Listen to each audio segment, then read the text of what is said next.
Listen, we were having to like pull over into Walmart to do all of our hygienic practices, and I'm just not going to go any further down that rabbit hole. We learned a lot about each other. This is why we haven't toured again, because we learned too much about one another. We can't go through that again.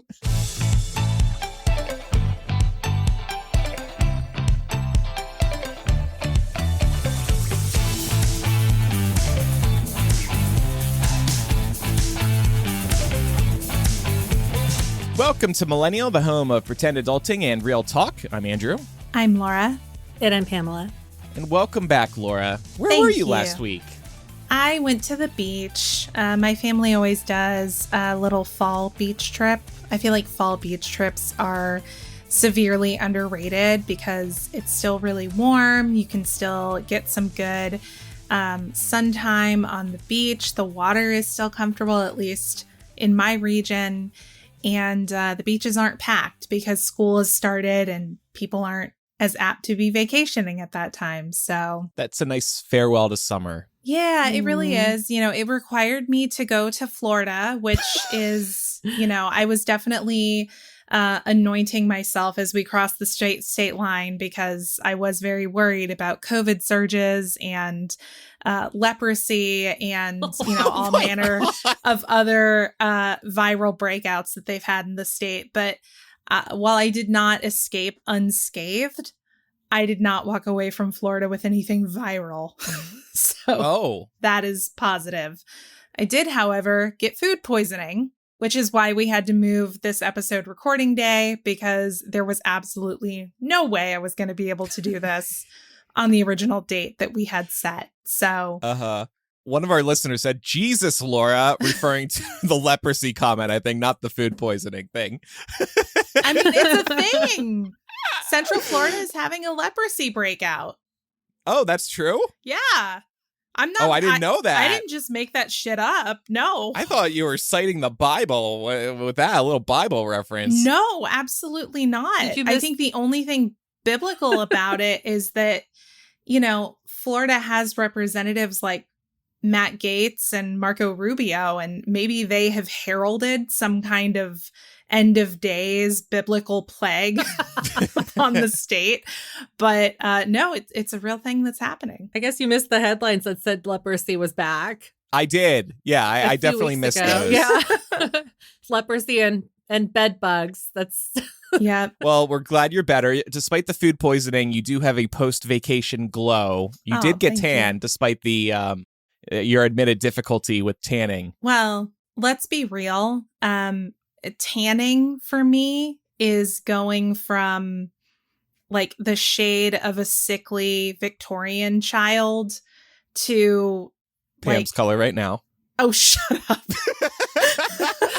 I'm paling out. I'm not even offended. To a slightly more nourished, ill Victorian child. So No, it's not that great. Maybe it's your hue lighting. I don't know. Just looking at Laura and Pam right now, back to back, side by side. I know that I probably am darker than both of you, but I'm not that dark. And my tan is leaving. I got severely sunburned this summer because I actually went outside and it's going bye-bye. And so yeah, all right. The camera's not being kind to your color right now. I will. I'm just digging a hole here, so. Yeah, to be fair, when we switched over to our hue light arrangement, I was informed that I needed to use the warm setting on my hue light because I am so pale. So it is probably enhancing the effect of the very mild tan. Yeah. Extremely mild. Anyway, glad you're feeling better. Do you know what the food poisoning culprit was? I don't. It's your best guess. Ate a lot of seafood. Ate a lot of raw oysters. Oh. So that might have been it. But you know what? They were delicious, and I regret nothing. So worth it. By the way, real quick, my brother's thinking of moving back to Florida right now, and I'm like, Ryan, why? Why? Exactly why? I mean, come on. In the middle of a COVID surge. Well, I mean, my whole thing is the Ron DeSantis angle. Well, I do not want to be living in a state under his reign. I think we spoke about this on the show a while back. I know a couple who left the state because of him, Ron DeSantis. And they're not alone. People are fleeing the state because it's so whack what he's doing down there. So, yeah, we're working on that. Yeah, just another Florida man story. Ryan's going to be a Florida man if he moves back down there. There were a couple of significant deaths over the last week. Dianne Feinstein died.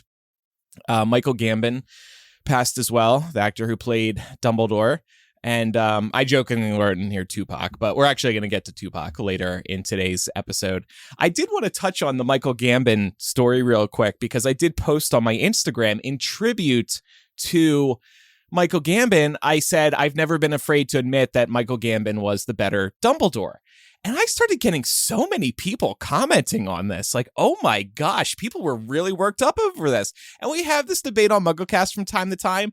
But like, I was surprised at the reaction. And then I went on my Instagram again and I recorded a video in which I said I'm getting attacked. And I started explaining myself more. And it was tongue in cheek. I think, Pam, you saw the video. Laura, you were probably on vacation. I did see it. Oh, you did? You did see it. Yeah, you commented. Well, did you gather that I was being tongue in cheek? Yes. In the video? Okay. Yes, 100%. Some people really believed my acting, and I'm like, oh, I must be a great actor because I think people were under impression I was really hurt by the attacks. People were like, I'm so sorry people are attacking you, blah, blah, blah, blah, blah. I'm like, I'm acting, y'all. Don't worry about it. I didn't even say that. I just moved on with my day. But I was very surprised. Well, for what it's worth, I agree with you. No hate to Richard Harris. I far more enjoyed Michael Gambon's interpretation of Dumbledore, and I'm not ashamed. I also think Prisoner of Azkaban is one of the better Potter movies, which is another controversial opinion. And, you know, I'm not afraid to say it. Pam, if you had to pick one, Michael Gambon or Richard Harris, who was the better Dumbledore? That's tough because I do think that, like, I know you were joking, but you had a really good point, which is that it depends on, like, where you are in the series. It's too bad that we weren't able to, like, blend both of them. But I guess, like, ultimately we spend more time with a Dumbledore that needs to be a little bit more assertive. And so I would have to give it to Gambon too. Yes. Yes. We have a movement here. I also don't think like it. I mean, I know we try not to speak about like the prequels, but I do feel like, you know, their version of Dumbledore over there falls in line with Gambon's. Jude Law. Yeah. Yeah. Agreed. Well, anyway, Dianne Feinstein wasn't the only big news out of Capitol Hill, right, Laura? No, we got to talk about the now former Speaker of the House. And I have been informed that this will be another timed edition for this update. Wait a second. I only suggested it. I wasn't telling you. No. I love it. And I'm so ready for it. I made myself a bullet list of all the points I want to hit on. So. Oh, my gosh. All right. Whenever you're ready. Deep breath. This is a big one, y'all. So Kevin McCarthy is now the former Speaker of the House of Representatives after losing his beach off with Republican Congressman from Florida, Matt Gaetz, in which Democrats voted with 8 Republicans to oust McCarthy as Speaker.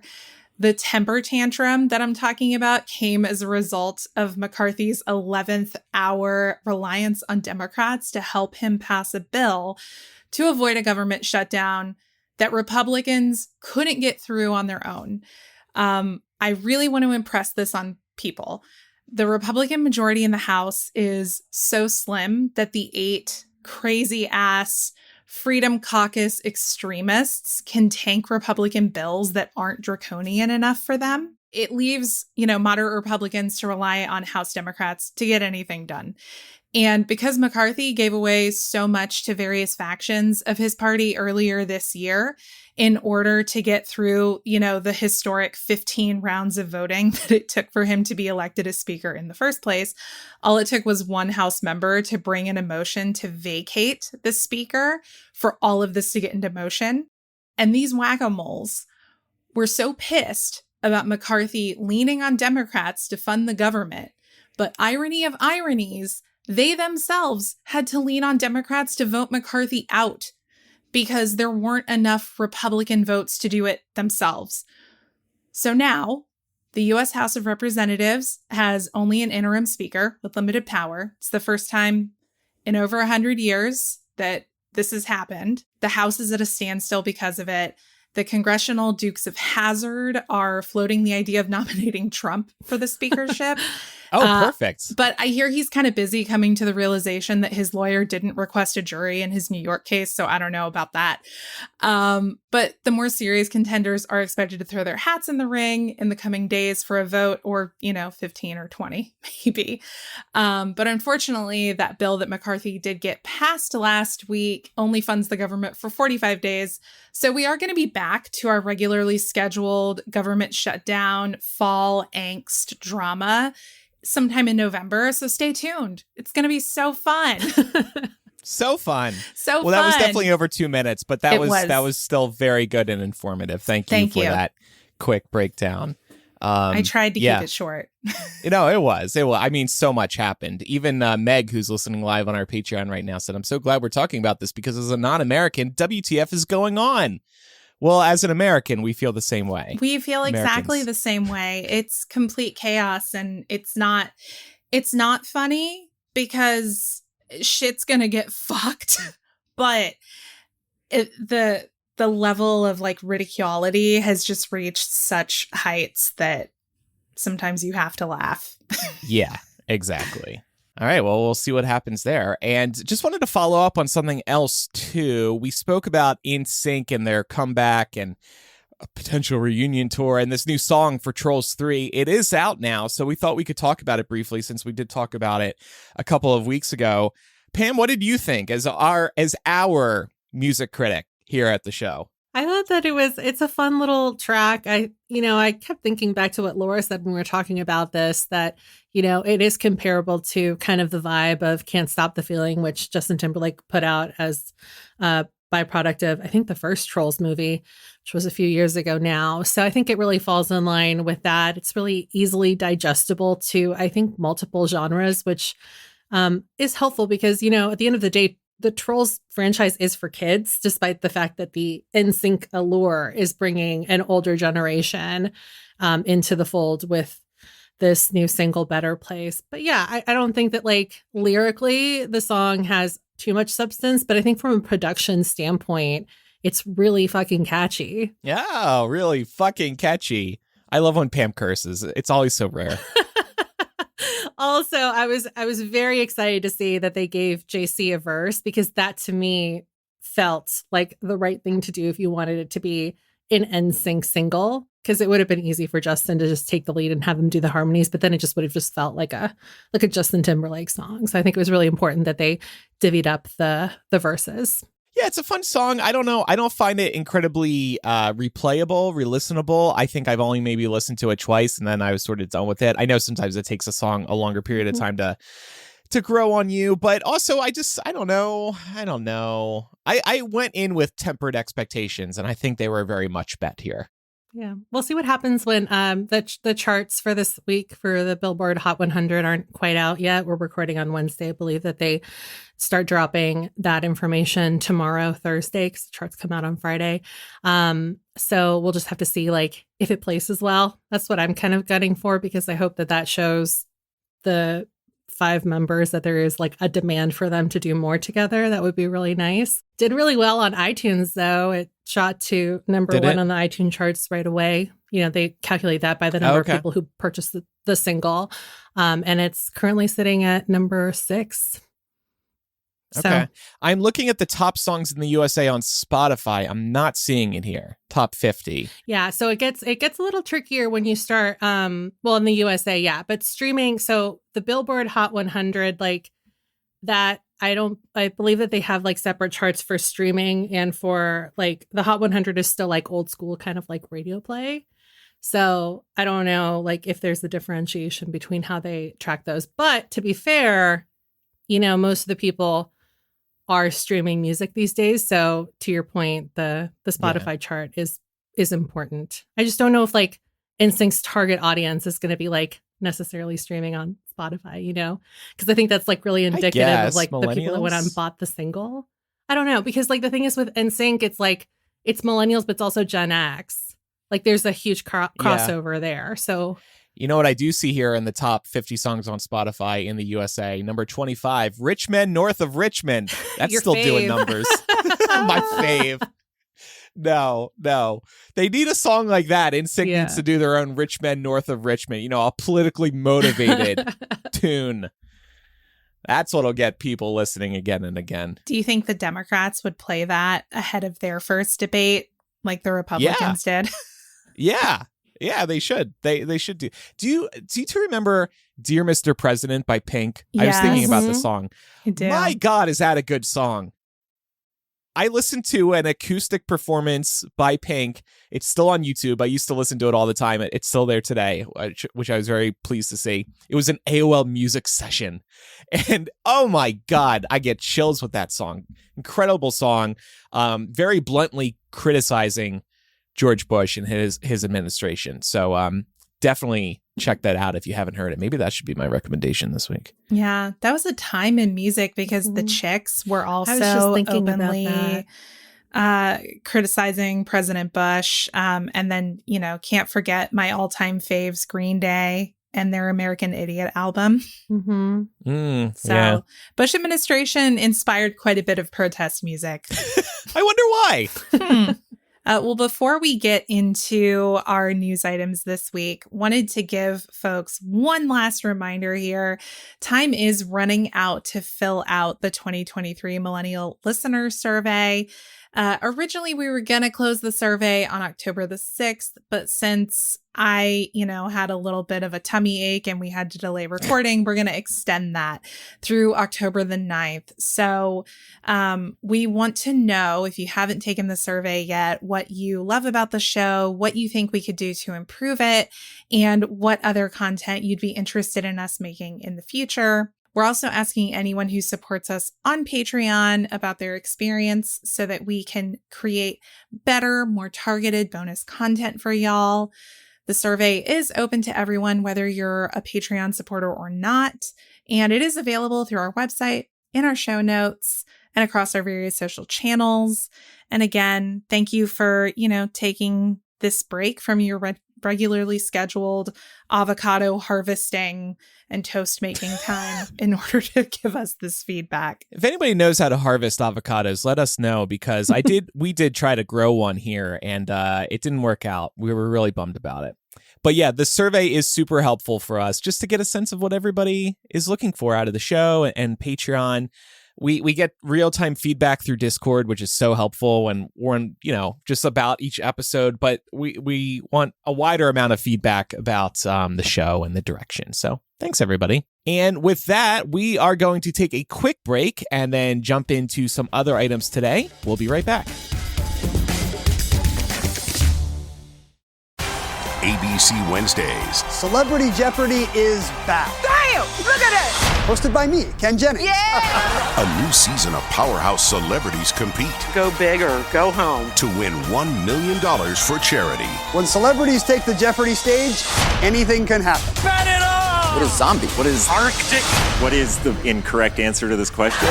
Celebrity Jeopardy in prime time. Wednesdays on ABC and stream on Hulu. To kick off this discussion, I just wanted to read this funny tweet I saw. Crazy that this was Dianne Feinstein's deathbed confession. And we are referring to the person who killed Tupac. Oh, God. She died, I think, just around the same day, the same time that the Vegas police announced that Tupac's killer had been arrested. That's amazing. And what a moment, right? I mean, this is a big moment in the pop culture zeitgeist, right? Because there have been theory upon theory for 3 decades now about who killed Tupac. And Tupac isn't even the only one. Biggie is another famous rapper who, was murdered, and the theories about what happened and who was responsible have abounded, right, Pam? Yeah, this is kind of one of those cases that's really plagued pop culture fans, music fans, rap fans, and obviously people that knew Tupac personally for a long time. And I think that growing up in the generation that we have kind of is like for our age group, maybe we were a little too young to be big fans of Tupac when Tupac was up and coming. But growing up in the shadow of that, it's kind of hard not to have heard about this case at some point in our lives. But it looks like it's case closed on Friday. This is actually local news for Andrew, our Vegas resident. Vegas police actually arrested a man and charged him for the murder of Tupac Shakur. This is over 25 years after he was killed in September, which is crazy. I'm glad you pointed out that it's a local story for me, because it was a very big day in entertainment that day that they announced this guy was arrested, because not only was this announced, but it was also the day that U2 opened up the Sphere, this iconic new venue. What a time to be alive in the city of Las Vegas. What a day that was. What a day that was. Two major entertainment stories. Yeah. So the man who's been arrested in this murder case goes by the name of Keefe D, but his full name is Dwayne Keith Davis. And he is the only surviving member of the people that were in this white Cadillac that pulled up beside the car that Tupac and also record producer Suge Knight were in. For anybody that doesn't know, there was an altercation prior to Tupac getting shot that happened over at the MGM Grand. There was like some gang related stuff that was going on too, but basically like there were two opposing sides that went to go see this big Mike Tyson fight, and Tupac and Suge got into a fight with someone from a rival gang over by the elevators, and that kind of prompted, supposedly in his own words, Keefe D to concoct this plan that ended in Tupac's death. So this case is like kind of interesting because Keefe D's been saying that he was involved in the murder of Tupac for quite some time. But basically what happened was Las Vegas police were only just able to arrest him and try him for this because he wrote it all down in a memoir. And I wanted to talk about this story also because we all know that Laura is our resident true crime junkie. So she loves murder. Yeah. And I'm really hoping she can put some of this into more context for us, because I just kind of figured that this was a case that was never going to get solved. Turns out police are still investigating cold cases, even if they go cold. So, Laura, as far as your knowledge goes, like, why do some cases stay opened, and what does it mean when like cases go cold? Does that mean that like investigation stops, or do they keep going privately?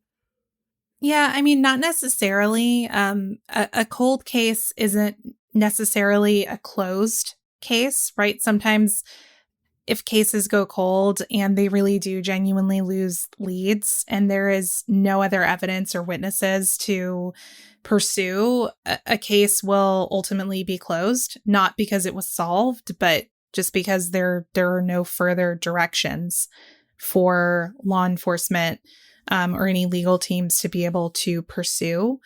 And you're totally right, Pam. In this particular case, the only reason that police were able to get that search warrant was because of Davis's 2019 memoir, Compton Street Legend, where he gave some detailed explanations of how he hid the Cadillac and the gun used in the shooting after it was done, that he also had the Cadillac repaired and repainted before returning it to the rental car company that it had come from. He's also spoken in interviews about being in the front passenger seat of said Cadillac and of being present at the shooting. So according to the Clark County District Court, prosecutors did accuse Mr. Davis of obtaining the gun for the purpose of seeking retribution against Tupac and Mr. Knight, and handing off the weapon either to his nephew or someone else in the Cadillac with the intent of the crime being committed. And of course, since he's the only person who was in the car who's still alive, this falls on him, right? There's nobody else to prosecute at this point. But I think the thing that is so interesting about this case is that the Clark County Deputy District Attorney his name is Mark DiGiacomo. I don't know if I'm saying that correctly. He did acknowledge in court that the police have basically known this is what happened as far back as 1996, but they were lacking admissible evidence to establish the chain of events, which is where the evidence in terms of his public statements, his interviews, combined with what effectively amounts to a written confession in the form of his memoir, gave them what they needed in their mind to be able to pursue an arrest. Whether that is a sufficient explanation for why it's taken this long is definitely up for debate, because there, and I think, Pam, you note this a little bit later, there are definitely really valid reasons why people interpret that perhaps the police were not super motivated to reach a conclusion of this case, that maybe their resources were being diverted elsewhere and not being focused here. And we can definitely get into that a little bit later. Yeah. Man, it's so hard to sell a book these days that you have to confess to murder to get some sales. That's pretty incredible. I'll keep that in mind if I ever try to become a published author. He went full OJ if I did it, except he said, actually, I did it. It really was giving that. But OJ was already proven innocent in a court of law, so he got off scot-free for that book, right? Well, yeah. And again, he didn't confirm that he did anything. Right. He said, maybe if I had. It was all circumstantial. It Right. was like, if I did do it, and that's not what KPD is doing here. He's not like, if I repaired the Cadillac and if I hid the gun. Like, no, I repaired the Cadillac and I hid the gun. Right. If I had a nephew, I maybe would have given it to him, but I don't know. To get back to what you were saying, Laura, about the police perhaps not being fully invested in this investigation, which was definitely a real feeling that a lot of people had at the time. I don't know if you all caught any of the presser that the police had to announce this in news clips and stuff like that. But it's just like so funny how they repeated multiple times that like the public might have been of the opinion that they didn't care, but they've been like quietly chipping away at this case for decades. And I just thought that was like a little too much. Yeah, they were patting themselves on the back. They were basically quoted Tupac too in the at the really? end, and I just thought like that was like especially ironic because Tupac was so anti-police as a result of police brutality that he suffered at their hands. That's like a huge part of his origin story as a rapper. The one part where they were patting themselves on the back, I just been reading the closed captioning. The police chief was like, and let this be a message to criminals that the Las Vegas police force never gives up a case. We're always investigating, no matter how long it takes, or something like that. I'm like, okay, well, this is also a special case, right. so right. That's supposed to make people feel reassured that it took you 25 years to get here for a famous person. What is it supposed to make the rest of us think? We've spoken about how I have buried bodies in Lake Mead. Some of them have come up as the lake has shrunk. And if I had put bodies in Lake Mead, and they're not going to prioritize my crimes. I'm just Andy. I'm a podcaster, but I'm just Andy. I'm not Tupac. Right. You're also white. So I'm also white. That helps. That definitely helps. Yeah. Thanks for mentioning that, though, Pam. I hadn't had a chance to see those pressers. Oh, yeah. You should just look. It's towards the end. You don't have to watch the full 17 minutes. I did because, I'm extra and I like to prepare. But I'm sure you can find, just little clips of that. No, I love it. I'm in the same. The amount of reading that I did about murder to prepare for this discussion. You and I. Yeah. No, I'm right there with you. Cut from the same cloth. So going back to your original question about like what happens with cold cases, why do cases go cold? Murder cases go cold for lots of different reasons. It can be related to technology being available a great example is that the first DNA evidence was not used until the mid to late 1980s. So that's, I mean, basically within our lifetimes, that technology has been available. So imagine trying to solve a murder without DNA evidence. It's why a lot of murder cases mid to late 1980s are still cold. Not to say there aren't ones after this period of time that aren't cold, because there definitely are. I also put a note in here of no snitches, basically meaning that someone knows something, but they're not coming forward for whatever reason. And quick little true crime podcast plug. There is a podcast I listen to called Someone Knows Something, and it chronicles a number of different true crime cases each season, really under the belief that there is someone who knows something out there about these cases. And we've definitely seen that with the boost in popularity around true crime podcasts, documentaries, the increased knowledge and awareness that those forms of media can bring to these cases, that in some cases has ultimately caused them to be reopened and solved, right? So public attention plays a significant role, I think, in getting more attention on some of these cases that have gone cold. And this no snitches rules, like that's definitely a huge reason why it was so hard to, arrest somebody in the case of Tupac, and also why the Biggie case remains unsolved too. Yeah, like I was watching an interview with an ex-police detective, and they were basically saying that any witnesses that anybody that does know anything with regards to who killed Biggie or who orchestrated the hit is so unreliable as a result of the fact that a lot of this is gang-related violence, that there's not enough evidence to go to trial, which really sucks. And you even saw it here too, like Andrew's fave, TMZ. Andrew's fave. I feel like you bring up TMZ a lot. I do respect what they do. I'll be honest about that.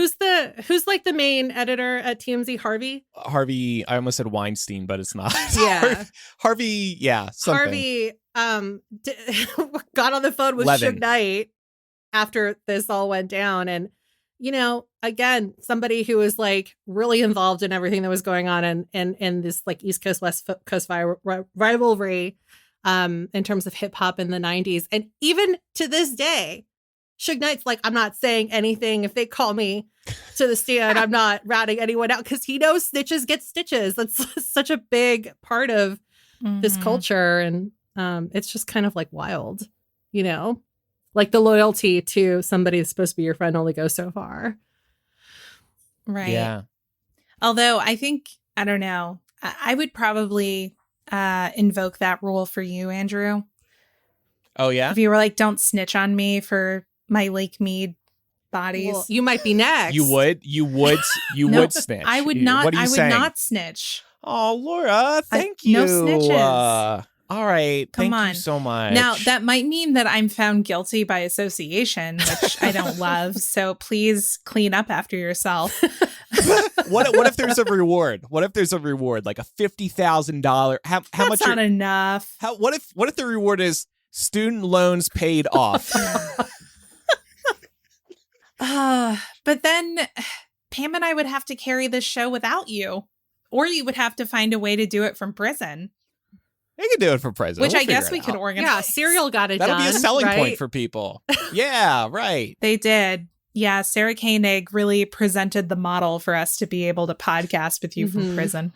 Or I'll train an AI bot to like learn my voice fully, and then you guys can just like have me say whatever you want at all times. For legal purposes, And we know this is that all that's a joke. the thing.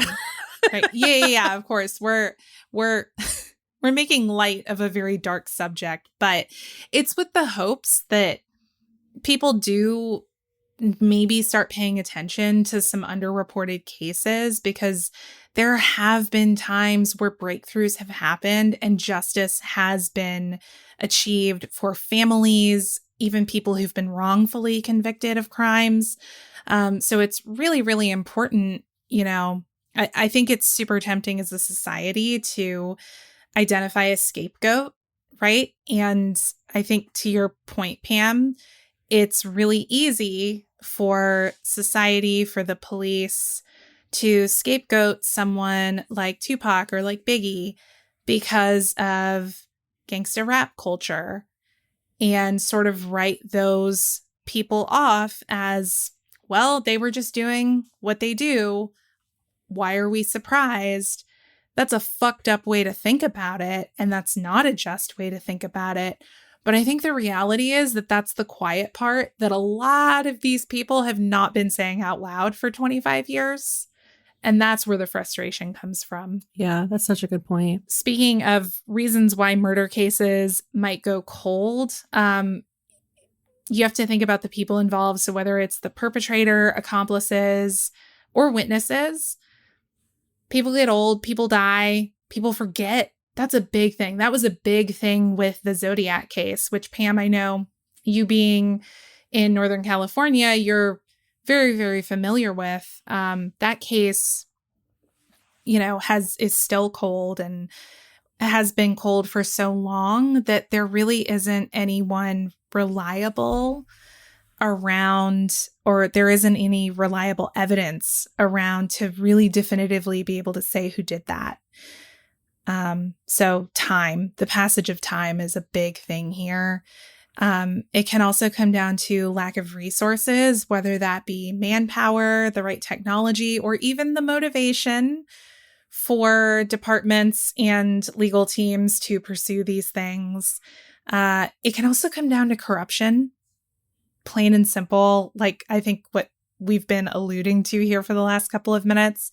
As an example of that, I wanted to bring up a case that I followed because of a podcast that is also going to be another recommendation from me. It's called In the Dark. In this example, a district attorney in Mississippi named Doug Evans tried a man named Curtis Flowers 6 times for the shooting murders of 4 people in 1996. 1996 is a big year on the show today, apparently.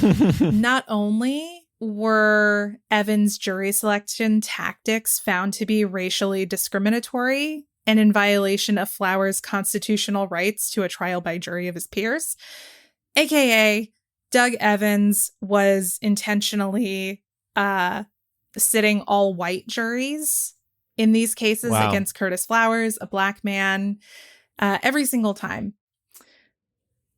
So on top of that, the case is still unsolved. Curtis Flowers spent 23 years in jail and was actually sentenced to death in his 6th trial back in 2010. However, because of public scrutiny and attention on this case due to the podcast I mentioned, In the Dark, that attention ultimately led to this case rising to the United States Supreme Court. They overturned his conviction as well as his death sentence, and he was ultimately freed in 2020. But the man's been sitting in jail, or had been sitting in jail, since 1997.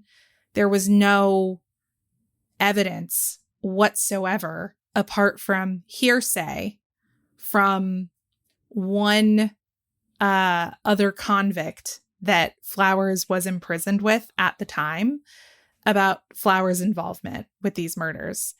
And because all of these resources and all this time was poured into this DA trying to make some kind of racially motivated point, there was never an opportunity for authorities to pursue any other tangible leads. So these families still don't have answers, and Curtis Flowers has 23 years of his life that he's not going to get back.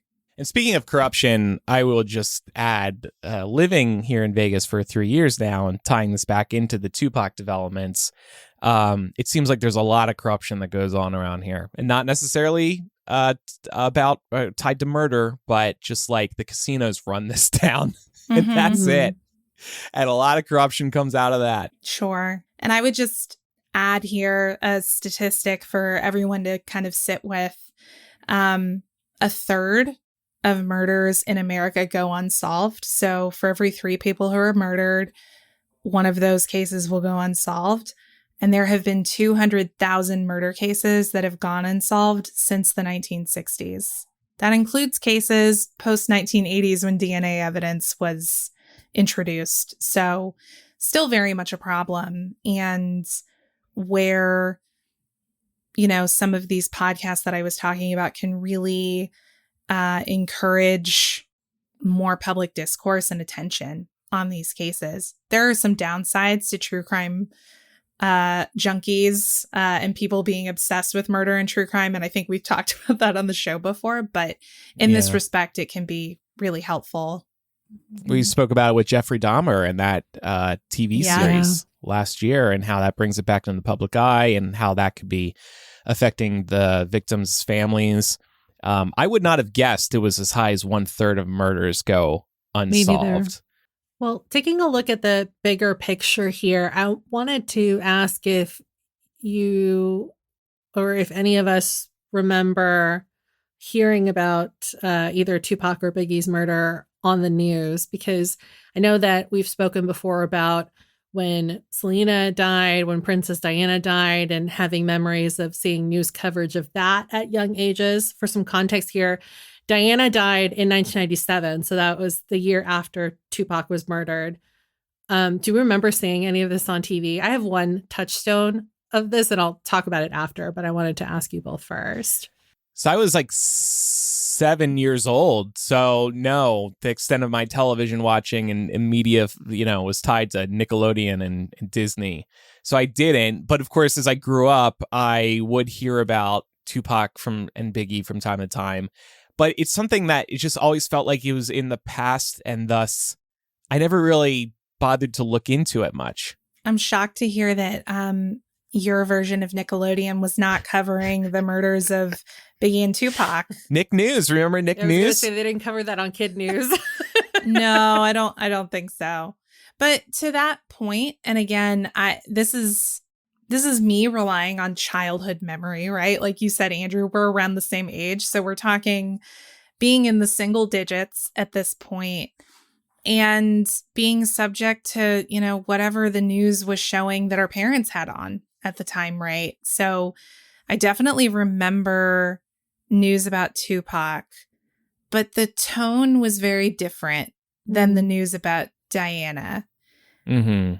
Obviously, the circumstances of their deaths are different, but it seemed like there was quite a bit of emphasis put, rightly so, on Diana's impact on the world at large. And I don't know that at the time, Tupac received the same courtesy via, major media outlets, but I don't know, maybe somebody who was older at the time remembers something different.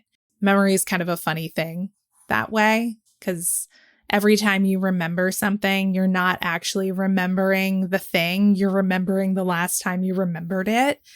Mm-hmm. So it's kind of hard for me to say what was and wasn't true, but the emphasis didn't feel as strong as it did for Diana.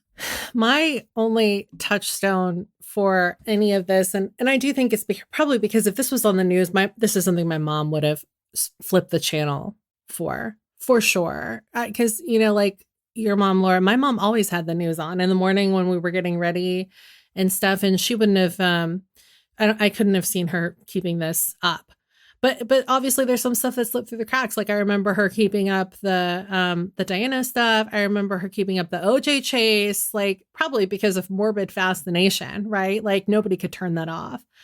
But I do think just as a result of how violent these deaths were, and also because of the reputation that rap music had in the 90s when all of this was going down, I just don't see her wanting to like have subjected us to that even subconsciously.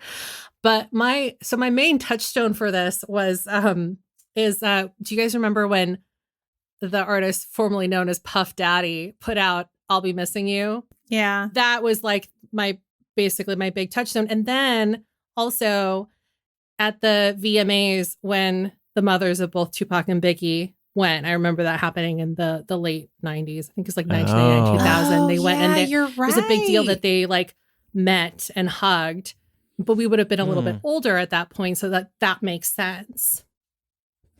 And that is a big deal because there were really vicious rumors going on at the time that Biggie was responsible for Tupac's death, if I recall correctly. Yeah.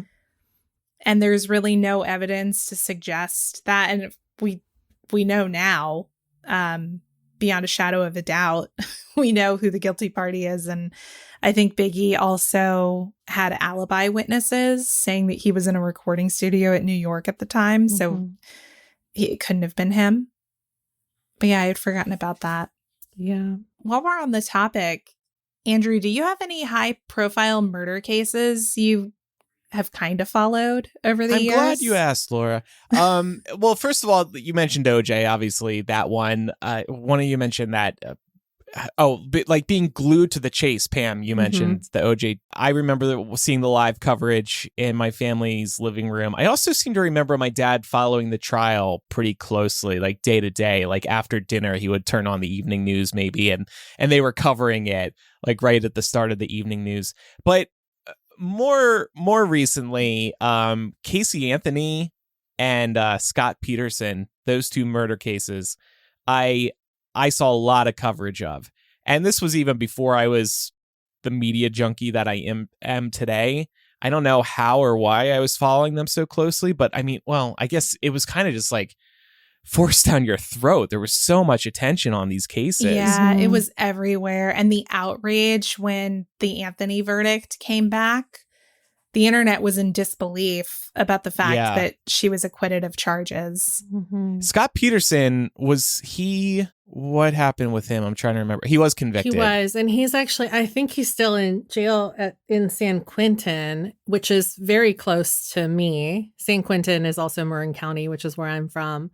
But so as a result, I ended up following this case really, like, I don't think I followed it closely, but it was like impossible to escape it because it was in California. Like this was all happening in California. So even though like murder would not have been like my first choice of, news to digest at the time, it just was like, it was impossible to escape. Same thing too with like, I don't know if you guys remember Polly Klaas.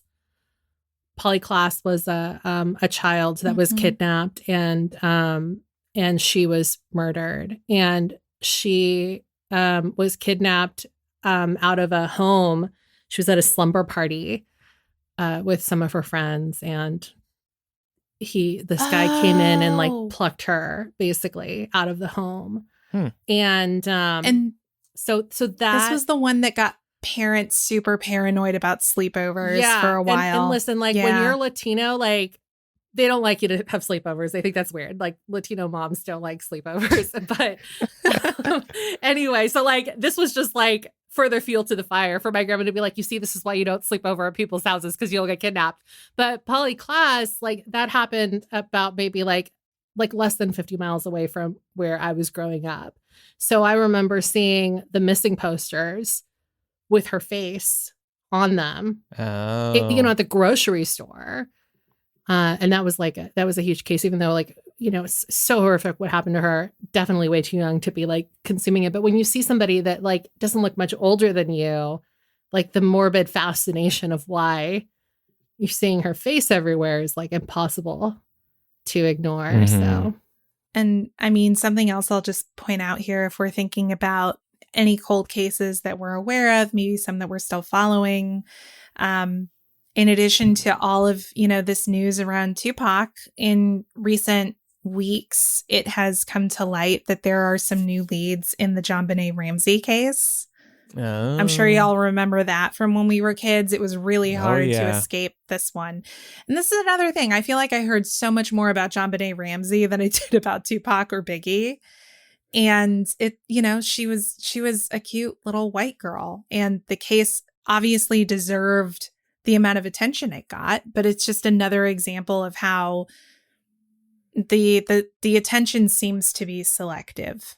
JonBenet Ramsey also, like, there was a big anniversary, right? A couple of years ago. I feel like I saw so many deep dives on her recently as a result of that. Yeah, there's been a resurgence in interest. I feel like I've seen a lot of Gen Zs on TikTok going down the JonBenet Ramsey rabbit hole. I was going to say, was it a result of TikTok?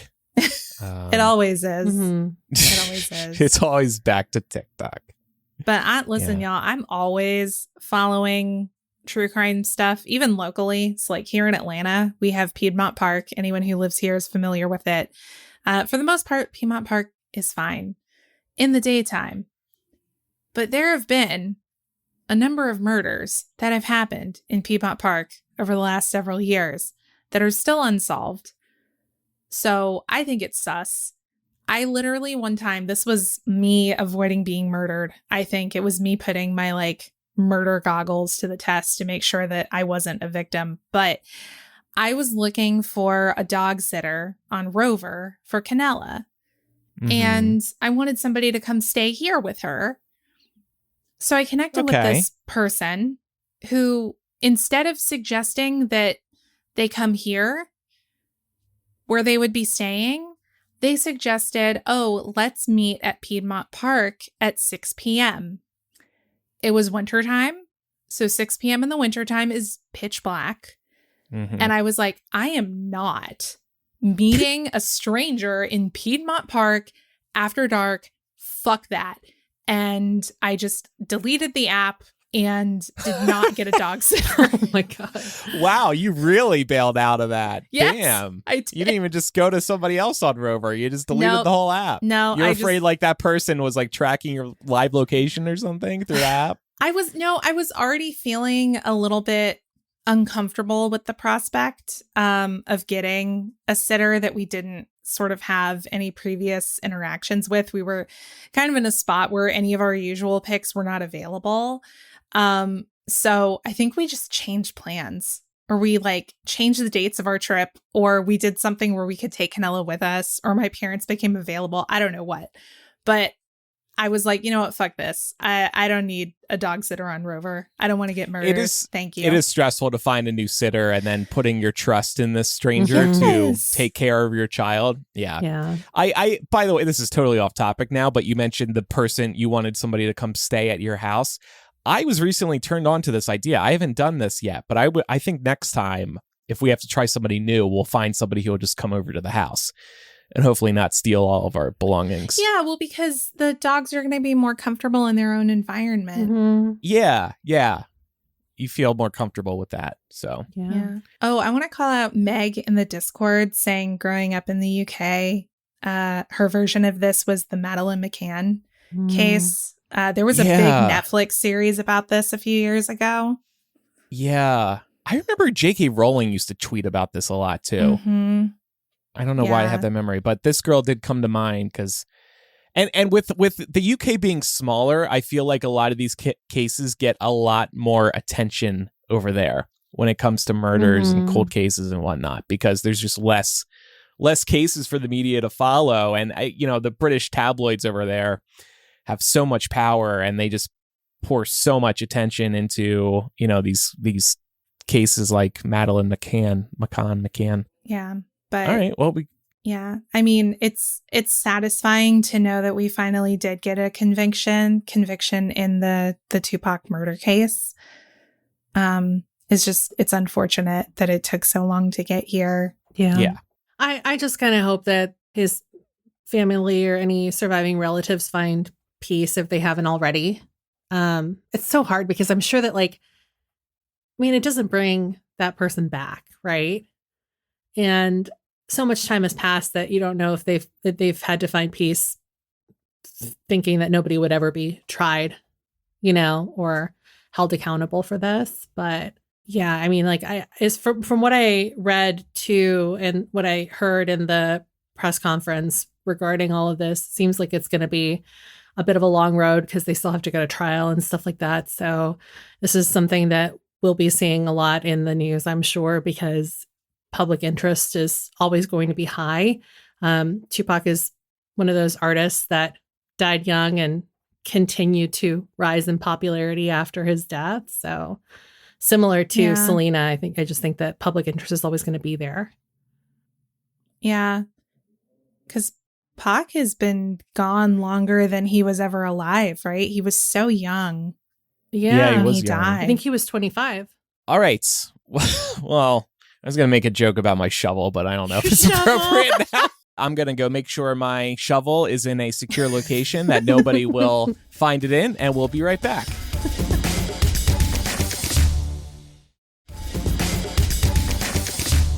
I wanted to talk about this story I saw. It surprised me, and I thought we could have an interesting discussion about it. Did you two know that phones in Japan, they make that shutter sound as if your phone was not on mute all the time, even when your phone is on mute? I had no No. idea. I did not Mhm. know that. Yeah, so imagine being in like a museum over there, or you're at, I don't know, church or something, and you're hearing that camera shutter sound, and you can't turn it off. This tidbit went viral on TikTok earlier in the year, and it seems to be gaining traction again. It is an industry convention that developed in the early 2000s with the proliferation of feature phones equipped with higher resolution cameras. The three legacy carriers, fearing possible government regulation, ordered their manufacturers to ensure that the shutter sound could not be suppressed. The shutter sound is activated by the phone based on the SIM that is inserted. However, I have seen some mixed opinions on what's determining when to require that sound stay on. I've seen that it's not SIM card based. Some phones might do it based on country of purchase, but the point is the phone makers and the carriers are making this happen and have been making it happen for a while. This is also happening in South Korea. Now, you can bring a phone in from outside the country to avoid this, and this is all for privacy reasons, as you might have guessed, specifically letting women know when guys are trying to take photos of them. And the thought is this type of thing would deter that type of thing from happening in general. So I was wondering, how would Americans react to this if this was a thing here? Would Americans go for this? Let's say Tim Cook and whoever heads up like Android, they announced that they're going to be doing something like this. How would people react? It'd be like, they're Not trying to well. control your phones. First, they're going to take your phone privileges, and then they're going to take your freedom. Hey, I mean, y'all heard that on the day of recording this episode, there was a nationwide test of the alert system. Did you all get hit with those alerts? Yeah, Oh, yeah. It scared me This so afternoon? bad, and I knew it was coming. I just forgot. This is exactly what I said to Pat. I've been thinking about it a minute prior to it happening, and I still jumped Yeah, sitting right it's here. so abrasive, the sound. I get it, but It is. Well, and if you have multiple phones in the room when it happens, I was literally in the middle of a meeting. And all of a sudden, I was like talking, and all of a sudden it was like, brr, brr, and I was like, oh my God. But I mean, people, there are some people who believe that alert was going to activate the microchips in your COVID vaccines and turn you into a zombie. So, What is wrong with people? Like, it almost sounds like you're joking, but you're not. Like, No. people really thought there was something else afoot here, right? Yeah. And I could see people trying to draw a similar comparison to phone manufacturers doing something like this. But I will say, I don't see American phone manufacturers making this decision without their hand being forced. Right? Like, Yeah. I don't see Apple saying, hey, we're going to just do this. I think that it would come as a result of a government mandate, which would be a whole other thing because people would, they love to like get out their muskets and play colonial war. We want the freedom to take photos up a girl's skirt without her knowing. The intentions obviously are very good. I think this country would be very split on it. I don't know if it's going to be a left side, right side type issue, damn Republican issue. But I think a lot of people would be in favor of this. I also think there's plenty of people who might like the intentions, but are still against it because there's so many other problems with this.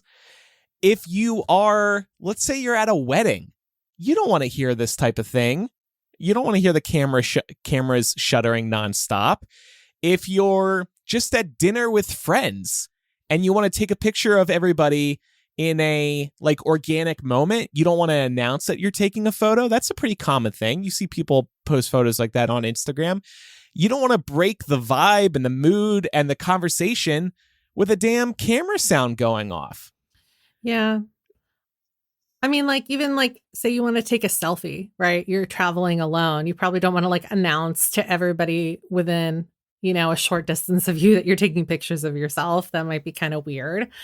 Might make you feel a little awkward. Yeah. To your point, Andrew, about some people maybe being for this, there has been a huge movement, or not, I wouldn't call it a movement, but I've been seeing more and more people saying like, I don't consent to be filmed in X location, which is like, it's a nice sentiment. I get it. But also like the way photography laws stand in this country, it's like, if you're in a public place, then you don't, it doesn't matter if you give consent or not. Anybody that's in a public place can be photographed. That's just the reality of how the rules work here, like by law, right? Yeah. So, and you're not saying that people will walk into a party or something and be like, I do not consent to my photo being taken. I declare bankruptcy, that type of thing. Are you saying that's what they do? I mean, there's a lot of people I've seen that commentary happening a lot on TikTok and in online spaces. People saying like, I don't consent to be filmed, or even sometimes when people are being filmed, like because they're doing something bad, like showcasing like say Karen behavior, for example. Now you're starting to see people saying like, I don't consent to be filmed. It's like, doesn't matter. You're on a public street making a fool of yourself. It doesn't matter if you consent or not. Right. This reminds me when those like email chains, for lack of a better phrase, start going around on Facebook where people just copy and paste a message like, I do not give Mark Zuckerberg permission to use my personal data here on Facebook.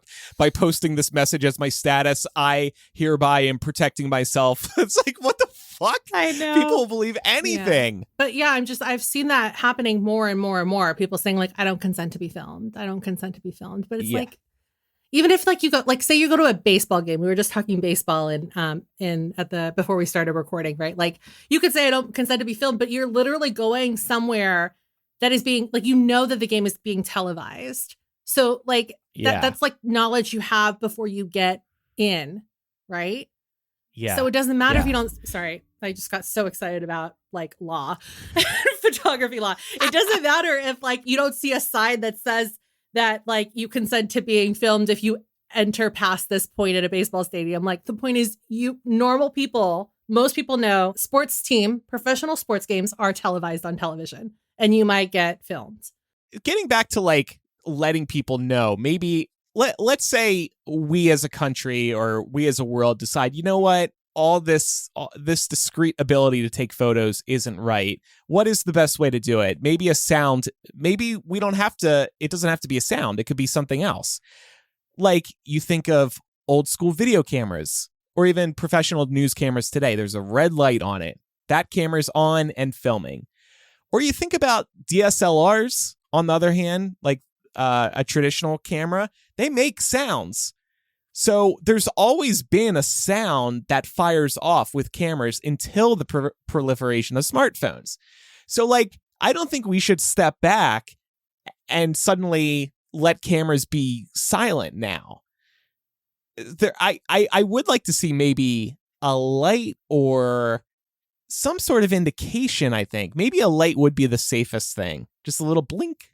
I think it can be, and I'm not disagreeing with you, Andrew. I think it's just a really tough line to walk because I am sure that privacy advocates would stand against this. And I'm sure safety would be a concern. Speaking as Americans, if God forbid any of us ever found ourselves in, say, an active shooter situation, we absolutely do not want our phones making any noise at all if we can avoid it, right? So the thought that, you could be potentially using your camera on your phone to get a picture of a crime in progress or to start videoing a crime in process discreetly, that goes out the window now. So I'm sure we're all guilty of doing this ourselves, right? Discreetly taking a photo. Oh, yeah. 100%. The only difference is I don't upload that shit on the internet and put people on blast. Yeah. Yeah, that is a key difference. Like, if you're discreetly taking a photo, maybe to share with your friends, like, what the fuck is this person doing here in Walmart? I can't believe they're cutting their toenails in the electronics section. That's so bizarre. True story. You know, you have a private conversation with friends. I guess you could argue that that is okay, depending on the circumstance. He put me on blast for cutting my toenails at Walmart. Yeah, Laura, I was putting you on blast for the toenails at Walmart. I haven't forgotten. I haven't forgotten when you did that.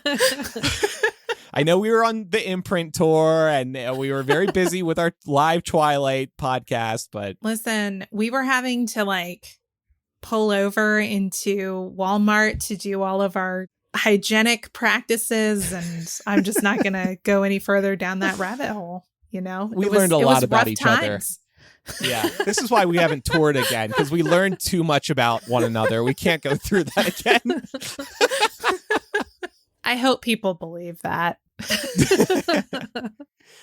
Just to admit to a couple of instances here where I've discreetly taken a photo. So I saw my mom was visiting in LA and I saw Joe Jonas at a pancake shop. I was like, Mom, Joe Jonas is right behind you. I'll pretend I'm taking a picture of you. And I will, but I'll also have Joe Jonas in the background. So I did it there once. And then also Chris Colfer, remember him of Glee? I saw him same trip that my mom was out for. Saw him at a grocery store and took a photo. Because celebrities are like a special... I almost feel bad saying this, but like they're a special occasion, a special instance. Mm-hmm. Yeah, as long as you're not harassing them. Mm-hmm. And posting it online, I guess, but they get photos of themselves posted online all the time. I guess if they're like picking their nose, that would be really mean to post a photo like that. But if they're just drinking Starbucks, walking down the street, I don't know. That comes with the territory of being a celeb. Yeah. Or like if you see like, you know, somebody's favorite person, it's like, you're going to snap a photo. Like I was, you know, if I saw Bruce Springsteen in the wild, of course I would take a picture and send it to Andrew. Yeah. Special case. Yeah, totally. I one time saw, and this has been years ago, I saw a dead ringer for one of Andrew's exes who used to be on the show. And it was in Cumming, Georgia, like in a Dairy Queen. I was in the drive-thru and there was a customer inside the Dairy Queen who looked just like Matt. And I was like, holy shit, that looks just like Matt. So I don't even know how discreet I was. I was in the drive-thru, so I felt like I had a getaway option, so I didn't really care. So I took a getaway quick option. Pic. Yeah, I took a quick pic, and I think I sent it to you. I can't say I remember that, but it wouldn't surprise me, I guess. I sent it. I'll send it again. I like that you still have it. If you still have it, Yeah, I would love to see it. I don't delete pictures, really. That is a great example, though, of when you do discreetly take a photo, because I've definitely had those moments. I can't cite a specific one. You're like, holy shit, that looks just like so-and-so. There was one year when my best friend and I were out in downtown Fullerton, good old DTF, for Halloween. We were at Heroes. Did you ever go to Heroes when you used to live out there? I'll Google it while you talk about that. Tell this story. So anyway, it was towards the end of the night. We were having a good time. We were pretty drunk. And she said, oh my God, that guy behind you looks like Evan Peters, but he looks like buff Evan Peters. And so she's like, hold on, I'm going to take a picture. And at the time I was like, oh my God, it does look like a buff Evan Peters. I then looked at this photo again the day after. Did not look like buff Evan Peters. But that's like, you know, that's was the beer talking. Yeah. He like, I guess if he was squint, I think I might still have it. If I don't have it, she probably does. I'll see if I can find it and I'll send it to both of you. But we definitely did that thing where it's like, I'm going to pretend to take a picture of you. And it's really going to be like a picture of buff Evan Peters. You know what's funny, Pam? I went to this bar with Pat like a couple years ago. Really? Because we had a cute little downtown Fullerton night to take him through my old stomping grounds. I love Fullerton. Fullerton's Great town. nice. And parking's free, or it used to be, which is nice. It's a very interesting question. I guess I wouldn't be surprised if we started requiring the sound be on a phone at all times.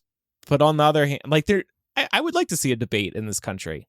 Like I'd like to see like a senator bring this type of bill to the floor and then see people talking about it and hear where people are standing on this. Well, it would be a hell of a lot more than what the House is doing right now. So yeah, and that's the thing. It's like it's just shit never gets done, of course. So nothing will happen. Oh, by the way, almost time to turn our clocks back. Ugh, I know. Not till I was next thinking month. about I know, but it's coming so up. late. Yeah. It's already dark. and it's now. already starting. Like normally it doesn't get dark here until like maybe 9ish during daylight savings time. So there's very little dark time that I'm recording the show.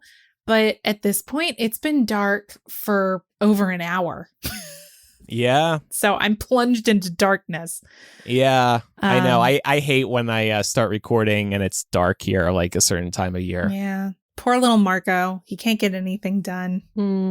As we wrap up the show here, Laura, do you want to give everybody a quick reminder about our survey? Yeah, quick reminder about the survey. It is still open through October the 9th. That is a Monday. We would really, really love it if you could fill out the survey. Let us know what you love about the show, what you think we could be doing better. If you're a patron, what you love about the Patreon and what kinds of benefits you'd want to see in the future. This survey is something that we are really going to be leaning on here at the end of the year as we think about what the show is going to look like in 2024 and beyond. We've got some really exciting ideas that we're tinkering around with right now. So a big part of this survey is gauging y'all's interest and seeing which of these ideas might be worth exploring. So you would be doing us a huge favor if you filled it out. Thank you, thank you, thank you. We really couldn't do it without you. Thank you. Pam and I will buy you dinner at Heroes if you fill out the survey. Hey. Pam, what is coming up in After Dark today on our Patreon? We're going to be talking about whether coffee is bad for us or not. Fingers crossed that it's not, at least for me, because I can't quit coffee. And also, we're going to be talking about aspartame. That's how you pronounce it, right? That word always trips me up. Artificial sugar-free additive and how it's, surprise, surprise, also bad for you. So these are both things that we, some of us on the panel consume, and we thought it would be fun to kind of dig into that. Laura's a Diet Coke addict, so we're going to put her on the spot. We're going to see if we can... I know. I literally took a giant swig of my Diet Coke as Pam was explaining that.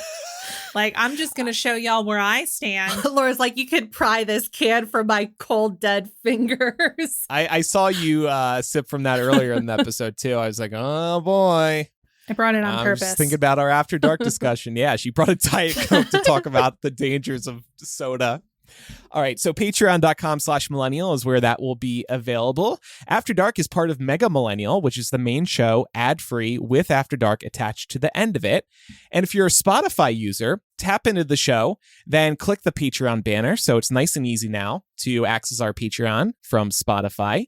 You'll be able to access the Patreon audio benefits like Mega Millennial right within Spotify once you pledge, or if you're an existing patron, you can set that up. It's a one-time setup. If you want to support us elsewhere, there is the Apple Podcast subscription. So if you're an Apple Podcast user, just tap into the show and you'll see a subscription there where you will also get Mega Millennial.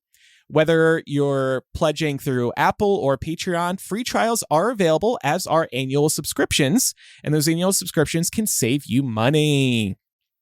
Other Patreon benefits include our access to 2 of our planning meetings per month via the executive producer tier. That's our newest tier. Those are a lot of fun to listen to. We're planning the show. They go for 30 to 60 minutes. Got some unhinged end of week energy going on. It's a really good time. I think executive producers are enjoying that. You can also hang out in our virtual recording studio each week and discuss the show in real time with fellow listeners in our Discord. And you get access to our planning docs. You can get a new physical gift each year. We're putting the final touches on this year's physical gift. I got a whole stack of them sitting over here right now. I posted it on our social media earlier today. And there's a lot more. So patreon.com/millennial. Thanks, everybody. We couldn't do this without you. Time for some recommendations. Laura, I think you teased this one earlier. Yeah, I did. Specifically, I want to recommend season 2 of the podcast In the Dark. That is the season where they cover the Curtis Flowers case. And it's just really, really good investigative journalism that ultimately had an amazing impact on this case and, you know, played a role in getting Curtis Flowers the justice he deserved. I want to recommend getting free COVID tests from our United States government. They actually ended this program to send people free tests earlier in the year, but with the recent spikes in cases and the fall and winter approaching, they did bring this back, and they just brought it back a couple of weeks ago. Y'all get these free tests. You don't want to come down with COVID or think you have COVID, and then you got to go to the food store. You got to go to Amazon to order these tests. They're expensive. They're like $10 a pop I paid when I got COVID. I was so mad. So now I've got my latest round of free tests. And by the way, the government's been changing how long these tests are good for. Many of them are good past the expiration date that they initially thought. So you can hold on to them longer, which is good. Yeah, get those. COVID.gov is where you can get them. I'm so glad you brought up the extension, because I was just going to add that I just did this too. And then I went back through the stash in the medicine cabinet, and almost every test that I had been hoarding from the last rounds was not extended. So I had to toss all of them almost. So, that's yeah, it does suck, because thought I was sitting pretty with all these COVID just in case tests. But yeah, definitely check those. It's also a great reminder that updated COVID and flu vaccines are available in the US. So if you haven't signed up to get your annual jabs to prevent spreading illnesses this winter season, we can make that a bonus recommendation if you're able. Don't be a drag, get a jab. I just thought of that. I should pitch that to Fauci. I want to make a quick amendment. It's covidtests.gov. That's where you can jump straight to the ordering link. And by the way, to the point about expiration dates, at this covidtests.gov site, there's also a link to check your COVID test expiration dates. You get 4 free tests through the U.S. government, delivered through the United States Postal Service. I want to get something free from the government, right? So I know. Take it. This is a great perk. Pat hasn't ordered them yet. I'm like, Pat, get on it. We'll get another 4 tests. Let's go. I just wanted to really quickly, we recommend Hip Hop Evolution on Netflix. It's a docuseries that chronicles just the genre of hip hop from its birth in like the 1970s all the way until today. And I wanted to recommend this specifically because if you jump over to season 3, they have 2 episodes that kind of work really well together. And they go into the rivalry between East Coast versus West Coast rap and what happened with Tupac and Biggie. So those episodes are called A Tale of Two Coasts and Life After Death. The whole series is fantastic. So I would just recommend it out of pure interest if you want to learn more about the genre. But those episodes specifically would help give you a lot of context with regards to what we were talking about today. Thanks, everybody, for listening to today's episode. Make sure you're following the show in your favorite podcast app so you never miss an episode, and leave us a review in Apple Podcasts or Spotify. You can contact us by writing to millennialshow@gmail.com or by using the contact form or anonymous confessional on millennialshow.com. You can also follow us on social media. We're Millennial Show on Instagram, Twitter, Facebook, Threads, and then over on TikTok, we're Millennial Pod. After Dark will start in a moment for patrons and Apple Podcast subscribers. Thanks, everybody, for listening. I'm Andrew. I'm Laura. And I'm Pamela. Bye, everyone. Bye, y'all.